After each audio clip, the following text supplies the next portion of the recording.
عارف اللحظة اللي بتدخل فيها محل حلويات في رمضان وبدل ما تشم ريحة السمنة البلدي تحس انك دخلت معمل كيمياء؟ تقف قدام المنيو تلاقي أسامي تخليك تشك في لغتك العربية أصلا. المدلعة، البمبوزة، كنافة بالمانجا، كنافة كرانش، والوافد الجديد هيت أند إيت. تقف كده شوية وتسأل نفسك في حيرة، هو أنا جاي اشتري تحلية ولا بختار اسم دلع لقطة سيامي؟ تحس ان الحلويات في رمضان بقت اقرب لمعمل تجارب، ايام مساء الكنافة اللي بقت عندها شخصيات اكتر من المسلسلات. اهلا بيكم في متلازمة افتكاسات الحلويات، معاكم شيرين الصاوي على احنا بتوع الراديو. زمان كانت الكنافة بسيطة، كنافة وشربات ومكسرات وخلاص.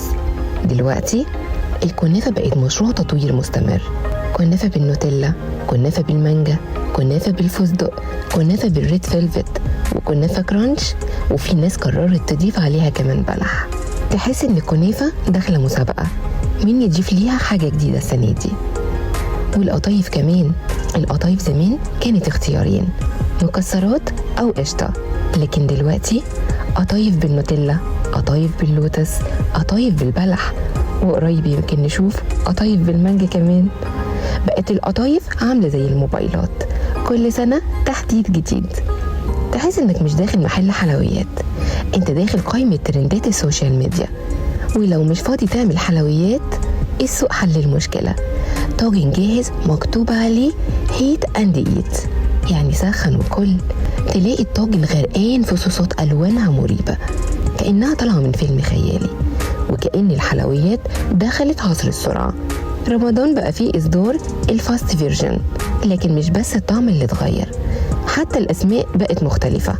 دلوقتي نسمع عن المدلعة والكنافة كرانش والبمبوزة، لا وكمان الهبة. تحس ان الكنافة بقت نجم الترندات. في النهاية الأكل متعة، ورمضان شهر اللمة والتحلية الحلوة. اخترعوا براحتكم، بس افتكروا ان المعدة ليها حق عليكم، والكنافة مش ذنبها حاجة عشان نعذبها معانا كل سنة. المهم ان رمضان يفضل بطعمه الحلو ولمته الجميلة حوالين السفرة.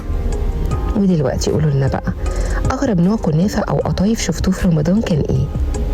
كنت معاكم شيرين الصاوي على احنا بتوع الراديو، واستنوني في متلازمة جديدة من برنامج متلازمة رمضانية.